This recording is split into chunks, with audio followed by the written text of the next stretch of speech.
नमस्कार. ॲडव्हान्स खबरच्या यशोगाथा आजच्या नवदुर्गांची या विशेष भागात आपले स्वागत आहे.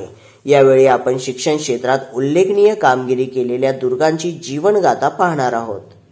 नवरात्रीचा आजचा 9वा दिवस. आजच्या भागात आपण पाहणार आहोत अथक परिश्रमाने शैक्षणिक तसेच सामाजिक क्षेत्रात विशेष उल्लेखनीय कार्य करून आपल्या कार्यातून इतरांना प्रेरणा देऊन प्रोत्साहित करणाऱ्या शिक्षिका सौ रीटा साल्वादोर रॉड्रिग्यूस यांची जीवनगाथा. अथक परिश्रमाने शैक्षणिक तसेच सामाजिक क्षेत्रात विशेष उल्लेखनीय कार्य करून आपल्या कार्यातून इतरांना प्रेरणा देऊन प्रोत्साहित करणाऱ्या श्री नाबा एज्युकेशन सोसायटीचे श्रीमंत गंगामाई गर्ल्स हायस्कूल व ज्युनियर कॉलेज इचलकरंजीच्या सहाय्यक शिक्षिका सौ रीटा साल्वादोर रॉड्रिग्यूस यांच्या घरची परिस्थिती चांगली होती. त्यांची आई हायस्कूल शिक्षिका. त्यांचे शिक्षण BA B.Ed. त्या एकूण 40 वर्षे शिक्षण क्षेत्रात सेवा देऊन निवृत्त झाल्या, पण सध्या त्या हयात नाहीत. त्यांचे वडील सुपरिटेंडंट होते, ते देखील सध्या सेवानिवृत्त आहेत. त्यांचे शिक्षण M.Com झाले आहे. सध्या त्यांचे वय 84 वर्षे आहे. त्यांना 2 लहान बहिणी आहेत व भाऊ नाही. त्यांची 2 नंबरची बहीण डॉक्टर लीना विजयकुमार डिसिल्वा यांचे शिक्षण MBBS, DS, HD, ND झाले आहे. त्यांचे पती देखील डॉक्टर आहेत व त्या अबुधाबी येथील रहिवासी आहेत. रीटा यांची सर्वात लहान बहीण प्राध्यापिका सौ स्मिता राजकुमार मंतेरो यांचे शिक्षण MA B.Ed. नेट सेट झाले आहे व त्या सध्या इचलकरंजी येथील सिनियर कॉलेजवर प्रोफेसर आहेत.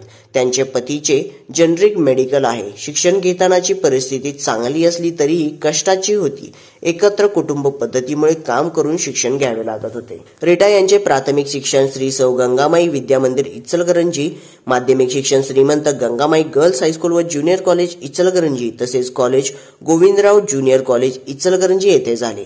जेथे त्या शिकल्या त्याच संस्थेत नोकरी करून त्यांना सेवा करण्याची संधी मिळाली हे त्यांचे भाग्यच आहे असे त्या म्हणतात.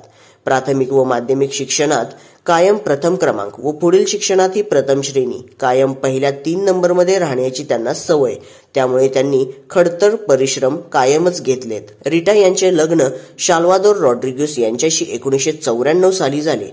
त्यांच्या सासूबाई निरक्षर आहेत. त्यांचे सध्या वय 89 आहे. त्यांचे सासर मध्याळ सेनापती कापशी जवळ हे असून त्यांच्या सासूबाईंनी एकटीनेच संपूर्ण पंचक्रोशीत मच्छी व्यवसाय पायी चालत जाऊन केला, कारण त्यावेळी वाहतुकीची साधने नव्हती आणि आपल्या 3 मुलांना शिकवून स्वावलंबी बनवले. सासऱ्यांचा सहवास रीटा यांना कधी लाभला नाही. त्यांचे पती एकटेच, त्यांना भाऊ नाहीत. बहिणी 2 आहेत आणि तिघेही शिक्षक. पती साल्वादोर रॉड्रिग्यूस सेवानिवृत्त जिल्हा परिषद शिक्षक आहेत. त्यांना वाचनाची प्रचंड आवड, त्यामुळे घरी स्वतःचं पुस्तक संग्रहालय म्हणजे ग्रंथालयच आहे. नोकरीत विद्यार्थ्यांचे अत्यंत लाडके शिक्षक होते. दरवर्षी विद्यार्थी शिष्यवृत्ती गुणवत्ता यादीत यायचे. सध्या बऱ्याच उच्च पदांवर अधिकारी आहेत. त्यांच्या लेखन वाचनाच्या व्यसंगामुळे रीटा यांनाही त्याचे व्यसन लागले. त्यामुळे विवाहानंतर त्यांनी एकूण 8 डिग्र्या घेतल्या. त्यात त्यांनी महाविद्यालयीन शिक्षण सन्मित्र महाविद्यालय कोल्हापूर येथे B.Ed, MA, M.Ed, DSM हे सर्व शिक्षण, नोकरी व संसार समाजकार्य सांभाळत यशवंतराव चव्हाण महाराष्ट्र मुक्त विद्यापीठ येथून बहिस्थ शिक्षण घेतले. तसेच BJ व MJ टिळक विद्यापीठ पुणे यांच्या सांगली केंद्रावरती पूर्ण केले आहे. स्पर्धा परीक्षा देण्याची त्यांची इच्छा असूनही घरच्या जबाबदारीमुळे ते शक्य झाले नाही. सतत सेवा करण्याच्या, दान देण्याच्या, माहेर व सासर दोन्हीकडच्या लोकांच्या स्वभावामुळे सामाजिक कार्यामध्ये रीटा यांना विश्वासाने साथ मिळाली. त्यामुळे त्यांना नोकरीसोबतच समाजात एक वेगळे अस्तित्व निर्माण करता आले. वेगवेगळ्या पदांवर कार्य करता आले व आजही त्या करत आहेत. सध्या त्यांना 2 मुले आहेत. इंजिनियर चिरंजीव जॉय लुईस हा BE civil with distinction M.Tech in construction management with first क्लासने पूर्ण करून तो सध्या DKTE इंजिनियर कॉलेजवर प्रोफेसर आहे.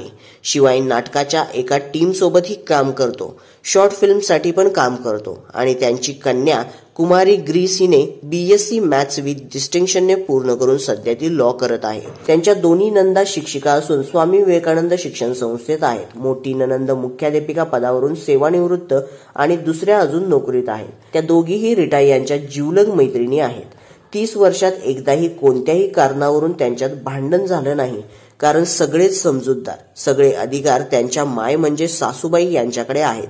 त्या खूप सकारात्मक ऊर्जा देणाऱ्या, अत्यंत धडाडीच्या, निर्भीड, खंबीर आणि आश्वासक आहेत. सगळ्यात जास्त रीटा यांच्यावर त्यांचा जीव आहे. त्या त्यांच्या सर्वात लाडक्या आहेत. सौ रीटा रॉड्रिग्यूस यांना विद्यार्थ्यांच्यात रमायला खूप आवडते. देशाचे सुजाण नागरिक घडवण्याचा आनंद व आत्मिक समाधान खूप चांगले मिळते. गरीब, होतकरू, गरजू व शिक्षणापासून वंचित विद्यार्थ्यांसाठी काम करण्याची घरातल्या संस्कारामुळे त्यांना लहानपणापासूनच आवड होती. घरी सर्व उच्च शिक्षित असल्यामुळे त्यांच्या आई वडिलांनी त्यांना शिक्षण क्षेत्रात काम करण्याचा मार्ग दाखवला. रीटा या 1995 साली त्या श्री ना. बा. एज्युकेशन सोसायटीचे श्रीमंत गंगामाई गर्ल्स हायस्कूल व ज्युनियर कॉलेज इचलकरंजी येथे रुजू झाल्या. आतापर्यंत त्यांनी एकूण 28 वर्षाच्या नोकरीत विद्यार्थी केंद्रित व हिताचे भरपूर यशस्वी उपक्रम घेतलेत. ते सांगणे देखील अशक्य आहेत. त्या उपक्रमशील आणि सतत उत्साही असल्यामुळे दररोज नाविन्यपूर्ण काहीतरी सुरूच असतं. त्याला मर्यादा नाहीच. स्पर्धा परीक्षा हा त्यांचा आवडता विषय, त्यामुळे कायम मोफत मार्गदर्शन. नोकरीला लागल्यापासून शाळेची स्कॉलरशिप विभाग प्रमुख म्हणून त्याच काम पाहतात. त्यांचा विषय इंग्रजी, त्यामुळे त्या विषयाची भीती घालवून आवड निर्माण करणे, विषयाचा पाया पक्का करण्यासाठी आनंददायी शिक्षण देणे, त्यांना कामाचे उत्कृष्ट, शिस्तबद्ध, गतिशीलतेने व योग्य नियोजन करण्याच्या सवयीमुळे नोकरीत खूप महत्वाच्या जबाबदाऱ्या यशस्वीपणे पार पाडल्या आहेत. याचाच परिणाम दरवर्षी विद्यार्थी गुणवत्ता यादीत चमकतात. त्यांना कामाची शिस्त, वेळेत नियोजन, त्याची यशस्वी अंमलबजावणी, सर्वसमावेशक निर्णय, नेहमी कामात दंग राहण्याची आवड, तसेच कोणत्याही कामाचा कमीपणा वाटत नाही किंवा कधीच कंटाळा येत नाही. सतत आनंदी व उत्साही असल्यामुळे त्या सामाजिक कार्यातही अग्रेसर आहेत. त्यांचे सामाजिक कार्य खूप प्रगल्भ आहे. त्या राष्ट्र सेवा दलच्या राष्ट्रीय कार्यकारिणी सदस्य, महिला विभाग प्रमुख, युनायटेड नागरिक ख्रिश्चन सहकारी पतसंस्था मर्यादित कोल्हापूरच्या उपाध्यक्ष, दैनिक सकाळ इचलकरंजीच्या तनिष्क व्यासपीठाची गट प्रमुख, लोकक्रांती सोशल फाउंडेशन इचलकरंजीच्या विश्वस्त, अखिल भारतीय समाजवादी शिक्षण हक्क सभेच्या राज्य कार्यकारिणी सदस्य, संवेदना फाउंडेशन कोल्हापूरच्या विश्वस्त, दैनिक महानकार्य शिरोळच्या इचलकरंजी महिला वार्ताहर, समाजवादी शिक्षण हक्क मासिकच्या संपादक मंडळ सदस्य, लोक कल्याण ग्राहक संरक्षण संस्थेच्या जिल्हा उपाध्यक्ष, अंधश्रद्धा निर्मूलन समितीच्या सक्रिय कार्यकर्त्या, विविध वृत्तपत्रात व मासिकामधून 250च्या वर प्रासंगिक लेख प्रसिद्ध, जलप्रदूषण, पाणी वाचवा अभियान, जलबिरादरी अंतर्गत चला जाणूया नदीला या नदीच्या पुनर्जीवित करण्यासाठी नदी समन्वयक व संपादक मंडळात काम, रस्ता सुरक्षतेसाठी प्रबोधन, महिलांसाठी प्रबोधन, स्पर्धा परीक्षा मार्गदर्शन वर्ग, विद्यार्थी व पालकांसाठी समुपदेशन, या सर्वांसाठी त्या सक्रिय कार्य करत आहेत. त्यांनी वृत्तपत्रात पहिला लेख इयत्ता 10वीत असताना 1991 साली लिहिला होता. तेव्हापासून आजपर्यंत जवळपास 250च्या वर त्यांनी लेख लिहिले आहेत. त्यात प्रासंगिक, प्रबोधनात्मक लिखाणे यासारख्या अनेक विषयांवर त्यांनी केलेले लिखाण प्रसिद्ध झाले आहे.